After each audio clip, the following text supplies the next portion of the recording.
Завод и музеј Прилеп е една од најзначајните установи од областа на музејската дејност и заштитата на културното наследство во Република Македонија. Градот Прилеп представува неисцрпна ризница на културно наследство, град со богата историја, во кој се одиграле голем број на настани, град на преродбеници, револуционери и други напредни дејци. И токму ова установа го истражува и презентира повеќе вековната историја на Прилеп и Прилепско. Во изминатиот период, Општина Прилеп, заедно со Завод и музеј Прилеп и претходно Министерството за култура, имаат инвестирано во голем број на проекти кои што го воздигнаа градот на едно повисоко културно ниво. Се направи новата археолошка поставка на Завод и музеј Прилеп, која содржи повеќе од 3000 археолошки артефакти од праисторијата па се до денес. Второ, се реновира участокот, проект вреден 3,3 милиони денари, заедно со средства од локалната самоуправа, кој што представува символ на антифашистичката револуција и символ на градот Прилеп. Трето, направена е целосна реконструкција и партерно уредување на градскиот часовник во централното градско подрачје. Реконструкција доживеа и паркот на револуцијата и алејата на народните херои, кои представуваат вистински споменик на културата и амблем на градот Прилеп. Прилепчани ја добија патеката на славните, која се простира по целата должина на арт-плоштадот. Поставени се плочи со повеќе од 24 имена на истакнати дејци од Прилеп, од областа на културата и уметноста.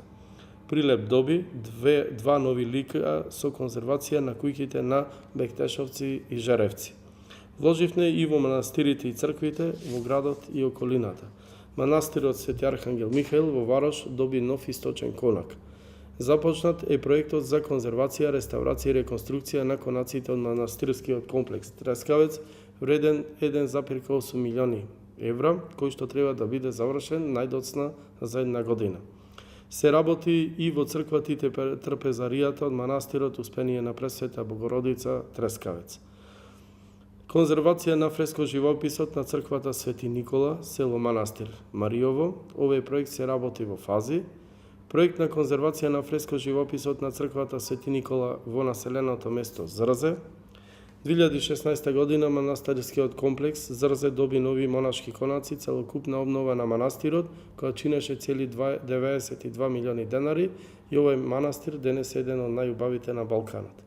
Се работи на конструктивно зајакнување на темелите на црквата Свети Никола во село Манастир Мариово.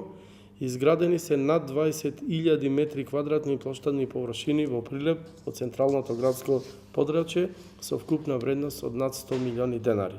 Во последните 12 години Прилеп комплетно го промени својот лик и од едно запуштено место стана вистински урбан град со модерни плоштади и места за одмор и релаксација.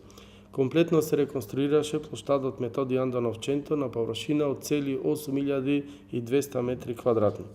Се изгради плоштадот Александрија со помош на донација од бизнис секторот на површина од 5000 метри квадратни. Пред домот за културата Марко Цепенков се изгради така наречениот арт плоштад на површина од 3200 метри квадратни. Партерно се уреди пешачката улица Борка Талески на површина од 1933 метри квадратни. Се изгради плоштад околу градскиот часовник на површина од 1600 метри квадратни. На површина од 30 метри квадратни се изгради постамент и новиот споменик на крал Марко од централното градско подрачје. Освен новие плоштади, исто така се изградија и така наречените цветни пешачки зони, односно улици во Старата Чаршија, на површина од цели 7800 метри квадратни, а се изгради и комплексот плоштадка и споменикот Карпалак. Ова се само дел од големиот број на проекти кои се реализираа во Прилеп и населените места за изградба на плоштадни површини. Значи за 12 години се изградија плоштадни површини на над 20.000 метри квадратни, за што беа инвестирани над 100 милиони денари или над 1,6 милиони евра.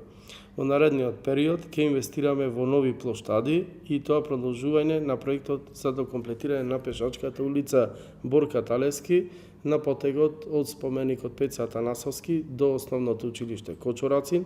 Нови плоштадни површини ќе добијат црквата Света Петка, кои што се во тек, дел се изградени, дел ќе бидат доградени, и ќе биде изграден еден преубав плоштад во дворното место и околината на црквата Свети Благовештение или како што ја знаеме Стара црква во Прилеп. А ќе продолжиме со дополнување на цветните патеки во централното градско подрачје. Патеката на славните ќе биде збогатена со нови имена и секако пешачките патеки, односно тротоарните површини, ќе бидат претворени во преубави пешачки патеки на булеварот Гоце Делчев, на потегот од Стара Бајна па се до хотелот Липа по Старо, односно до судот. Во текот на изминатиот период, страна на Општина Прилеп беа подигнати повеќе спомен обележја, споменици на истакнати дејци, борци кои што се гордост на нас прилепчани, и тоа на Кузман Јосифовски Питу, на Пере Тошев, на Ѓорче Петров, на Блаже Конески, Круме Кепески и се разбира спомен обележјето Карпалак и прилепски бранители. Ова докажува дека градот Херој покажа достоинствено одбележување на големите великани и значајни личности од нашата историја. Во наредниот период Прилеп и прилепчани ќе ги добијат и спомен обележјата на народниот херој Мирчацев, битката на ножот, а алејата на народните херои ќе биде збогатена со 5 нови бисти од народните херои, а со свој нов лик ќе добие и споменикот на Песиобртце. Во рамките на проектната програма на Завод и музеј Прилеп, секогаш со поддршка на локалната самоуправа, работеше и на археолошките истражувања на локалитетите Бедем Стибера, систематски археолошки истражувања на комплексот Трескавец, селото Дабница, археолошки истражувања на локалитетот Сурун, село Дупјачани, заштитни археолошки истражувања на тумулот и на локалитетот Поповноска, село Чаниште, како и на многу други археолошки локалитети во околината на Прилеп и Прилепско. Сите овие инвестиции од страна на Министерството на култура, Завод и музеј Прилеп и од страна на локалната самоуправа придонесува за разобување на градот Прилеп, негова огромна промоција во Македонија и надвор од Македонија и подобрување на локалната економија преку развојот на културниот туризам.